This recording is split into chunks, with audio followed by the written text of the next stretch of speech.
Can I help you? Why, yes, you can. I'm here to report a terrible crime. And what terrible crime is that? This one. Ah, shit. I told this all wrong. Quick history lesson. This all started when the Joker and I broke up. It was completely mutual. And soon enough, I was back on my feet, ready to embrace the fierce goddess within. It's so quiet. Now that I cut ties with Mr. J, I'm about to learn that a lot of people want me dead. All alone. And at the top of that list is this guy. And so peaceful. But it turns out that wasn't the only dame in Gotham looking for emancipation. You fall in love. He's after all of us. The kid just robbed him. You betrayed him. You killed his BFF. What? You are so cool. You never. And you're dumb enough to be building a case against him. So, unless we all want to die very unpleasant deaths, we're gonna have to work together. Sure.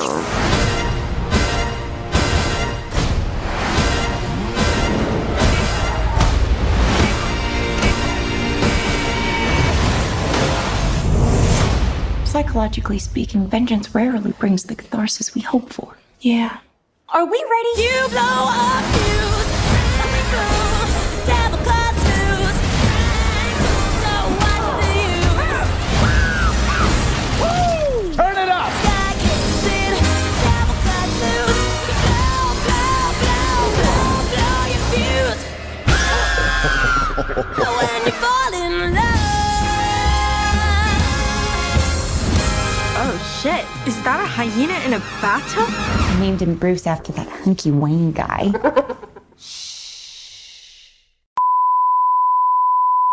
Hi everyone! Welcome back to our podcast, Lights, Camera, Chat! And come back with me again, Rosa.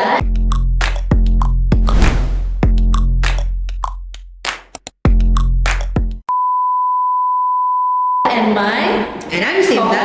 Yes, my co-host Sinta.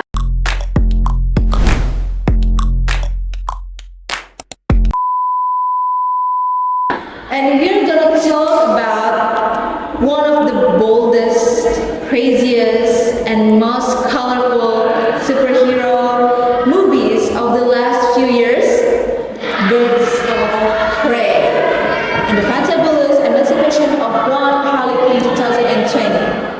Directed by Cathy Yan and produced by Margot Robbie herself, this film flipped the superhero formula on its head. Instead of saving the world, Harley Quinn just trying to save herself and maybe find some friends along the way. And that's what makes it perfect for today's topic, woman empowerment. We're gonna explore how the film captures women finding their strength, claiming their voice, and defining power in a world that constantly underestimates them. Yeah, and we will break down the key scenes and talk about how the movie challenges the male gaze and unpack what empowerment really looks like. Not the glossy girl power, but it's the messy one, like the sassiness, the craziest, and the boldness. And alright, let's grab our egg sandwiches and hyena sidekicks and let's jump straight into it. So, The Birds of Prey came out in 2020, a spin-off of Suicide Squad. Harley Quinn, played by Margot Robbie, has just broken up with Joker. Without his protection, everyone in Gotham City wants her head. But instead of falling back, she learns how to stand on her own. Along the way, she crossed paths with 4 other women: Detective Renee Montoya, singer Diane Lanes, also known as Black Canary, Assassin Hannah Bertinelli, the Huntress, and a teenage pickpocket. Yes, My favorite Kate. my favorite character.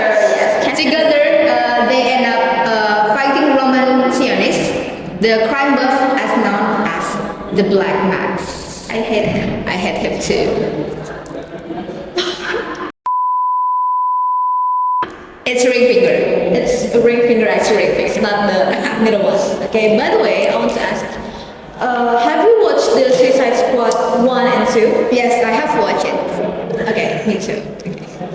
So now, beneath all the explosion and chaos, Birds of Prey is really a story about women taking control on their own lives.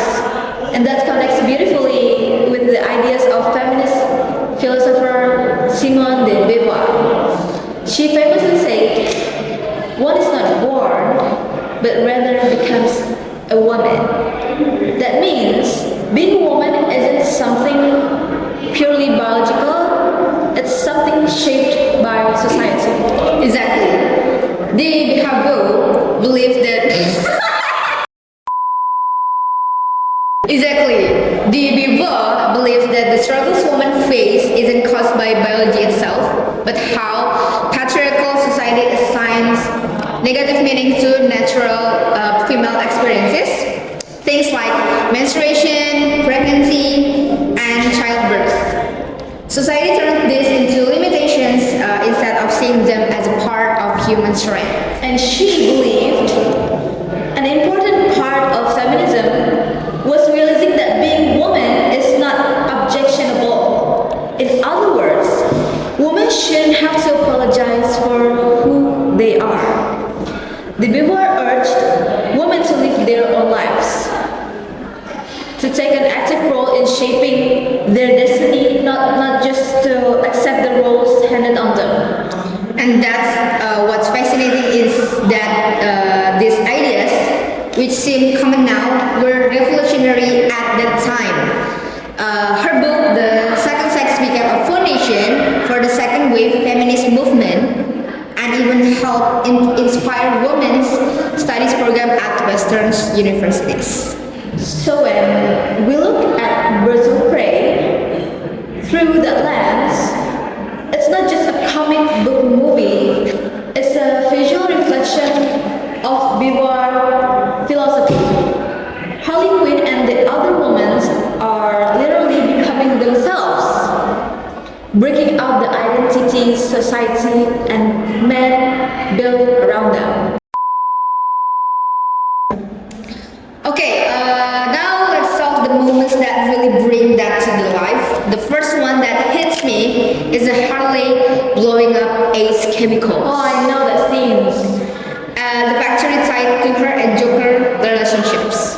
That's such a powerful visual. The explosion isn't just a fireworks, it's symbolic. Yeah. She's literally burning the past, destroying the place where she was made by him. It's liberation through destruction. And notice, she doesn't need anyone to validate it. There's no dramatic speech, no man watching. It's just her doing it for herself. Yes. That's empowerment stripped down to its core. Yes, and Harley Quinn is my role model, you know. She's amazing. Yeah. Totally, and from here, the film keeps exploring what it means for women to take control of their own stories. Take like Renee Montoya, for example. She's a brilliant detective, but the department keeps overlooking her. She's constantly undermined by men who take credit for her work. Yeah, she represents the everyday struggle women face in workplace run by men, where competence isn't enough. Empowerment for her is about being seen and respected, not just tolerated. And there's Dinah Lance, or Black Canary. At first, she's just a singer in Roman Zionist bar, performing for men in charge. But the story unfolds. Her voice becomes her weapon, literally. It's the perfect metaphor. She starts as someone silenced and objectified and ends up screaming back at the world and tried to mute her. That's so true. Her canary cry scene, when she finally lets it out, is a moment of catharsis. Not just for her, but for the whole team. It's about reclaiming power that's been suppressed. And Huntress too. Her story is quieter, but she represents trauma. Do you have any trauma? Okay, back to the discussion.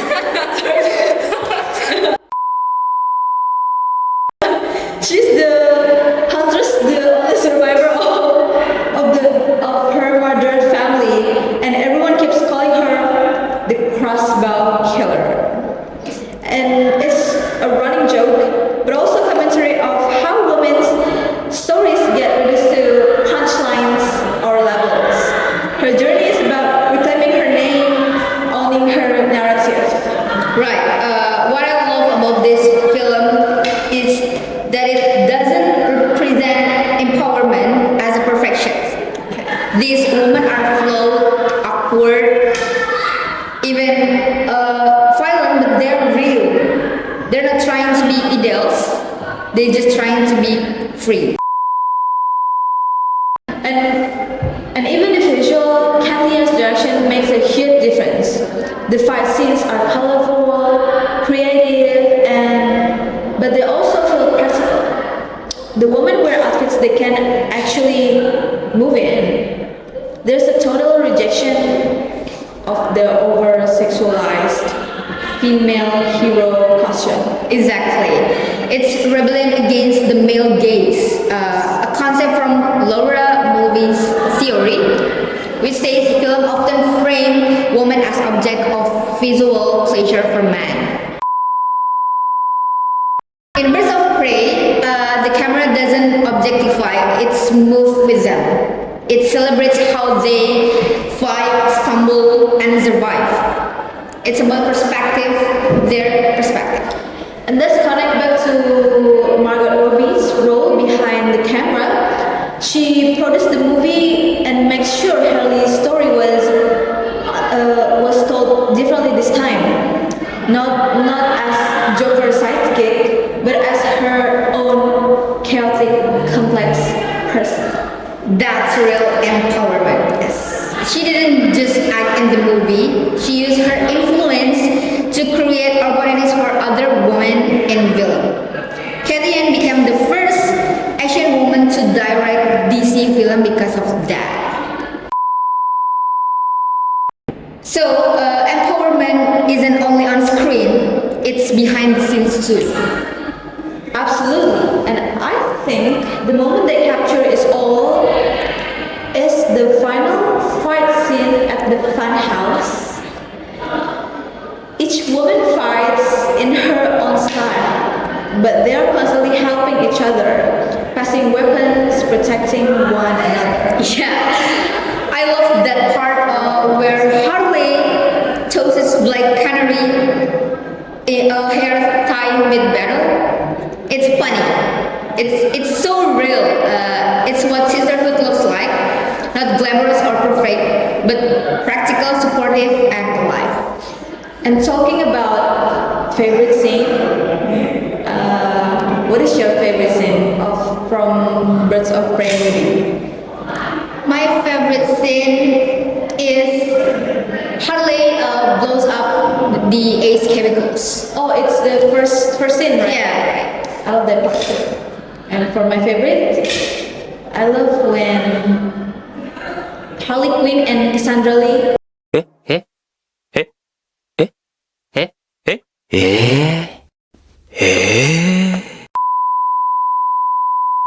go shopping, and Cassandra Lee said that she wants to be a Harley Quinn too, but Harley Quinn said, if you want to be Harley Quinn, you have to go to psychology school and become a psychiatrist and have a date with Joker and blowing up Ace chemicals. This is my favorite. I know that part.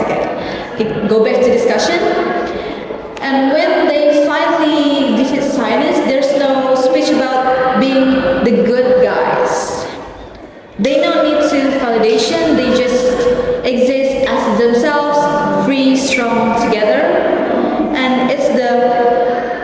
embodiment of what Bell Hooks called self-actualization as resistance.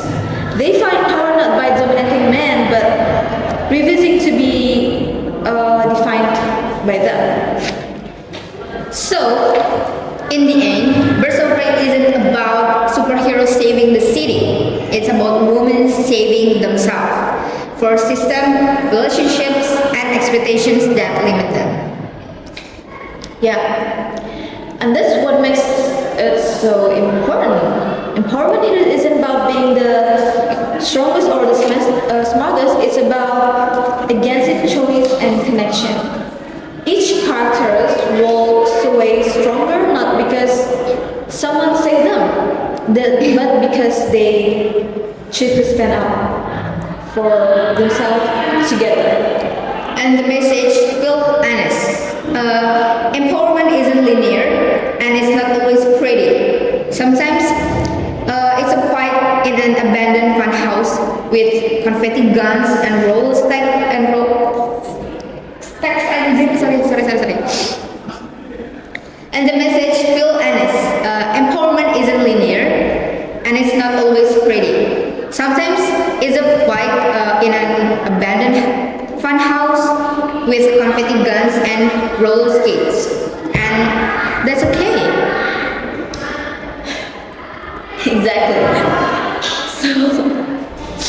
Exactly. So if you're looking for a superhero film that's as funny and it's fierce, Birds of Prey. I recommend you to watch Birds of Prey. Or maybe you can watch Suicide Squad 1 and 2 first because it's because Birds of Prey is the next film from Suicide Squad. It's continuous story. Continue to Birds of Prey. So watch Suicide Squad first. And Birds of Prey deserves another watch, not just for Harley Chaos, but for what it say about freedom and identity. And remember, sometimes the most powerful thing you can do is simply walk away from the cage and write your own story. Remember it. And so that's our discussion from this podcast. Yep. Thanks for tuning into Lights Camera Chat. Follow us for more deep dive into movies that do more than entertain. See you next time.